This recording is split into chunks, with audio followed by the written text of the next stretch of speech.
Hi. We've been waiting for news on Scott McTominay and Manuel Ugarte for a couple of days now. I know there's not been any official announcement, but can you update anything yet? It looks like you know everything. So, yeah. So Simon, I can't tell you more than you already know, and so it's not completed yet. But the deadline closes at 11 o'clock, so presumably you expect it to be completed. Yes, we expect it, but I can't confirm it by now. Can you also update what the situation is with Jadon Sancho, please? Yeah, he is playing our squad, and we are happy with him. And we need a good squad. We need depth in the squad. We have to play many games till January. So the new format of Europe. So after the break, we will play every third game. So we need absolutely options. And so you expect him still to be here after this evening? As I know, yeah. Erik, what's the latest with Rasmus Højlund, and when can we expect him back in first team training? After the break, but when after the break, I think it's 3 weeks from now, and we have to see how it develops, how we can progress during the break to get match fit. But so he returned on the pitch, but it will take a while before he's up, because everyone have seen happens in the first game. So he need also go up and build some fitness.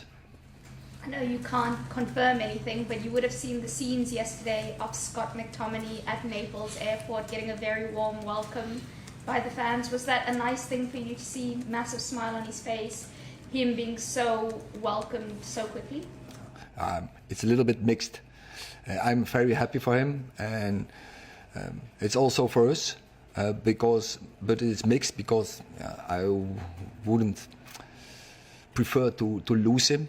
Because he is ManUnited in every vein. He was so important for our team, for Manchester United. He was here for over 22 years.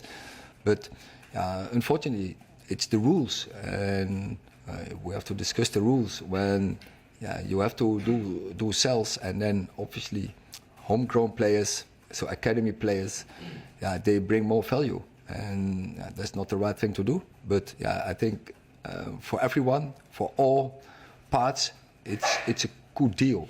For Scott, he's happy with it. Of course, for Napoli, very good play, but also for us. Erik, looking ahead to this weekend, then, what is the team news heading into Liverpool? What do you mean with team news? You wanna have the lineup? In an ideal world, yes, but I don't think you're going to give us that. Are we looking at the same again, or do you have more options this weekend? Now we have so Mason Mount. We all have seen he's not available for the weekend, and then I think that's it. And for the rest, is the same squad as last week. With Liverpool in mind, obviously you had 2 good games against them at Old Trafford in the League and Cup last year. Is it a tie that excites you coming so early in the season, and what differences have you already seen in the way Arne Slot lines up his team? It's always when Liverpool comes, it's very exciting, and we are really looking forward to compete with them. So we have a good squad. We can bring a good team out. Of course, it's early in the season. We have to progress. We have to improve. Also because we have to integrate some new players in. But we are really looking forward for this game.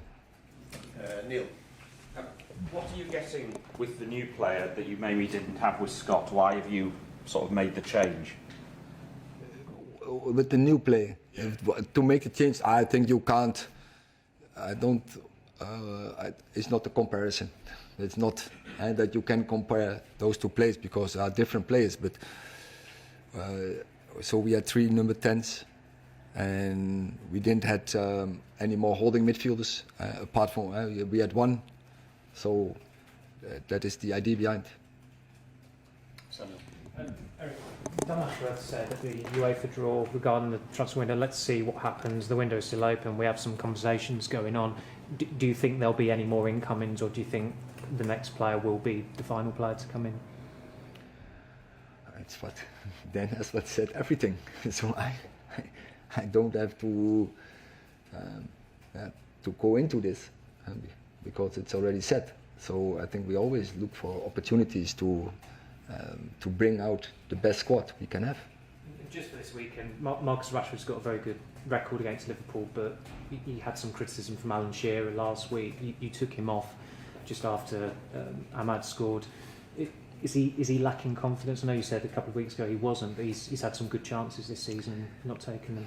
Everyone gets criticism from you guys. Doesn't matter what we are doing. If we are winning, if we are losing, if I take a player off, then it's a conclusion. I'm not happy with him. I was very happy with Ressi in pre-season against Fulham, also against Brighton. It was not because that I took him off because his performances or his level was not right. No, we have to rotate, and we have good players on the bench as well. You bring new energy to win the game, and there will be a rotation. And that if then there's the conclusion a player is not performing, can be sometimes, but definitely it wasn't in this case. So stupid analyze in this case from a pundit. Hi Erik, you talked about the no-good culture that you inherited when you first came here and all the work that you've had to do behind the scenes and the work that continues to go on with the structure and everything. With regard to Liverpool, do you think in a way Arne Slot's had it easier than you, coming into a club that finished third, the structure was already in place, the players were there? Has he had it easier than you to sort of slot in, whereas you've had to do so much more work behind the scenes to get this squad and this club back to where you want it to be? That's why that was one of the reasons I want to come here to have this challenge. I knew on forehand this is most difficult what I could ever do in life, and to come in a club where are a lot of problems which we had to sort because I inherited a history from 6 years, no trophies, and that meant that the dressing room, the qualities were not right. So we have to build, we had to construct, we had to perform and to bring up a higher level. And we did this with transfers, but also we did it by bringing academy players into the team. And what you see now, we brought new players in, but many young players, and we are in a life cycle on the start. And we are still in this transition stage. We have young players, and now we have to make a team from it. But we have young players, some we brought them in, young players, the academy players, and now we have to construct a team for the future. Arne Slot hasn't had that challenge, has he? So far, he's just inherited a great team.